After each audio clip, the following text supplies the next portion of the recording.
नमस्कार साथियों, आपका स्वागत है मास कम्युनिकेशन की इस विशेष कक्षा में। आज हम बात करेंगे जापानी सिनेमा के उस कालखंड की जिसे स्वर्ण युग कहा जाता है। वह समय जब जापान के सिनेमा ने विश्व भर में अपनी पहचान बनाई। यह कालखंड मुख्यतः 1940 से 1960 के दशक के बीच का है। इस युग के तीन महान निर्देशक थे, अकीरा कुरोसावा, यासुजीरो ओजू और केनजी मिज़ोगुची। आइए पहले जानते हैं अकीरा कुरोसावा को।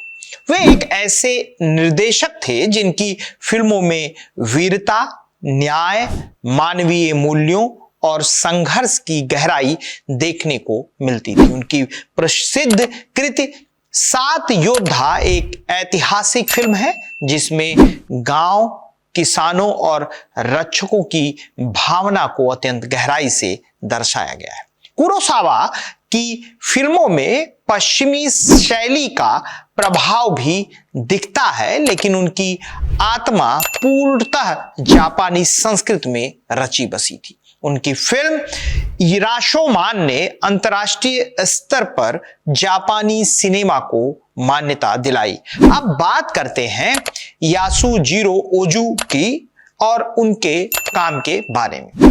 अगर हम उनको देखें तो उनकी शैली बिल्कुल ही अलग थी। ना कोई नाटकीयता, ना ऊंचा स्वर, न तेज गतियों वाला कैमरा। ओजू की फिल्मों में शांति होती थी, एक पीस होती थी, पारिवारिक रिश्तों की कोमलता होती थी और जापान के सामान्य नागरिकों का जीवन दिखाई देता था।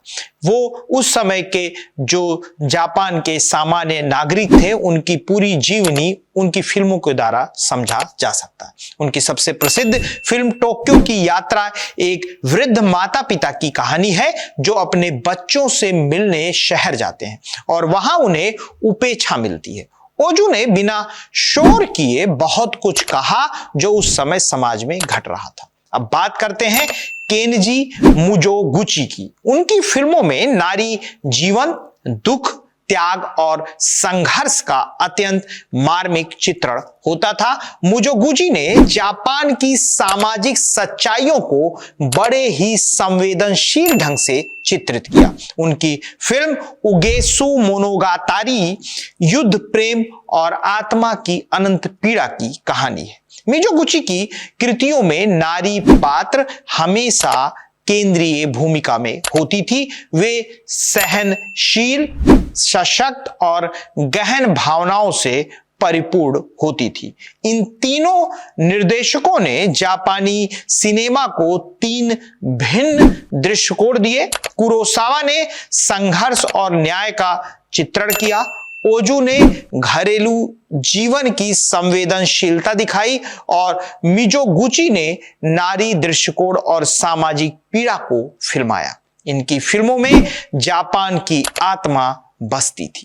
पारंपरिक मूल्यों, नैतिकता और सांस्कृतिक विरासत की झलक स्वर्ण युग का यही महत्व था, जब जापान का सिनेमा केवल जापान का नहीं रहा, वह विश्व का सिनेमा बन गया। इन फिल्मों ने भविष्य के निर्देशकों को प्रेरणा दी और एक ऐसी भाषा रची जो शब्दों से परे थी। आशा है इस क्लास से आपने जापानी सिनेमा के स्वर्ण युग की आत्मा को महसूस किया होगा। अगली क्लास में हम फिर किसी नए विषय पर बात करेंगे। तब तक के लिए चैनल को लाइक करिए, शेयर करिए, सब्सक्राइब करिए। धन्यवाद।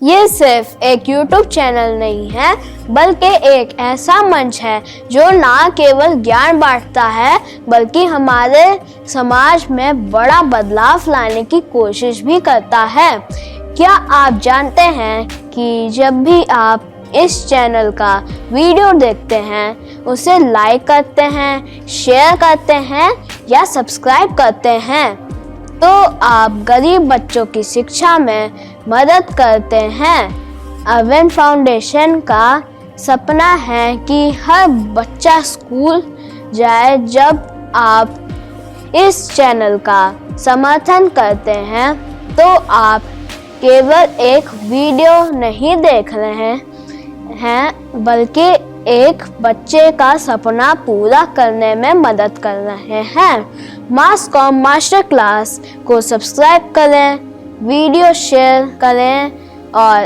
अरविंद फाउंडेशन के इस सफ़र का हिस्सा बने।